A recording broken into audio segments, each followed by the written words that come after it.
Welcome home to Eden, where you are protected and safe. So how to know if you're in an abusive relationship. This is Eve Christoph. This is Love Life with Eve on YouTube. Follow me and I will keep answering your questions. You can email me at lovelifewitheve@gmail.com for further questions. So here it is, honey. You know you're in an abusive relationship when the guy keeps flattering you, and through his flattery and charmingness gets you to do things that are not really good for your life, for your future, or for your reputation, such as exotic dancing or doing drugs or anything at all that he's claiming is really fun and sexy and exciting. Right away, I'm not trying to be a prude, because I think there's value in sexy dancing, definitely, and in some medicinal drug usage that is careful and conscious and once in a while. But this thing about a lifestyle that puts him in control over you.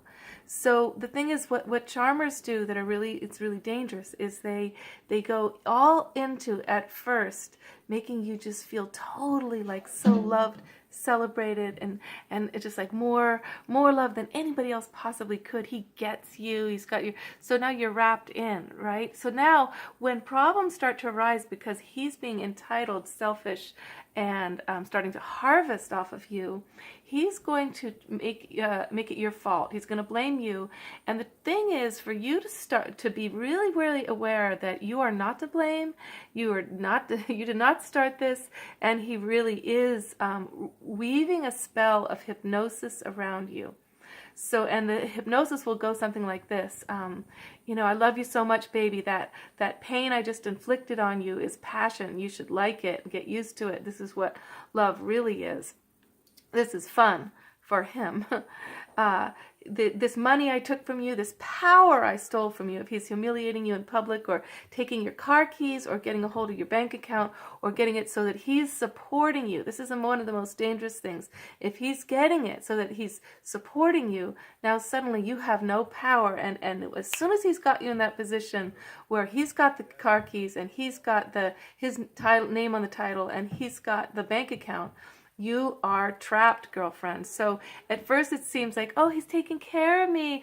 Oh, I just love it. This guy loves me so much. I can just be the baby doll. Well, do you really want to be a baby and a doll? And that's what he wants, okay? Because you can do anything to a child, which is not fair. So here you go also. So you got your power stripped from you. And now what happens in public is, what is he doing in public? Is he empowering you?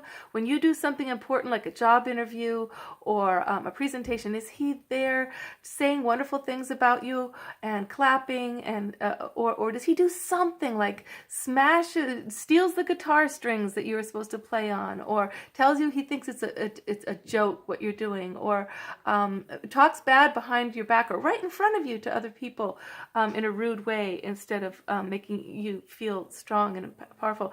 The moment, sweetheart, these things are happening, you eyeball them. Get out before you're too deep in, okay? And you may be deep in already, so I have another video coming on how to escape, which is another story. But the first thing is to recognize what's going on. It's not you. And I remember when I got out of an abusive relationship, it was a woman who was on the other side of the wall who heard him hypnotizing me and telling me everything I had just said, felt, and experienced was wrong, and that I was crazy. That not only just wrong, but it hadn't happened, that I was literally crazy. It's what he would constantly try to get me to believe. She witnessed it. She saw everything I said was true, and she was able to mirror back to me I wasn't crazy. And that was my wake-up call. That was when I had a witness. And this is the other thing. He's going to do these things in private and then be fantastic in public. So nobody knows. Nobody can even believe it when you start talking about what's happening. He just seems like the shining guy, and you seem like the mess because he's made you into a mess. And so people won't believe you because he's really good at doing these things in the dark alley, in the bedroom, in the place where he's got you without anybody there. So if he's isolating you from your family, from your friends, from your community, from your job, from your freedom, that is one of the first tricks too. They want to move you out into the country. Oh, baby, baby, this beautiful farm. Yeah, well, right. You won't have a car. You won't have anywhere to get out of there, and no one will hear you scream. So I know I sound really, really scary right now, and I mean to be, because we've been through it. Almost every girlfriend I know has been through it. That's how bad it is out there in terms of the presumption of the men, and they're usually the charmer archetype. I'm sorry, they're usually the really charismatic guys. So go for the guys who are more subtle, more introspective, more friendly and warm, who you're like, oh, that guy's too nice to me. No, he's not just too nice to you. And you know what?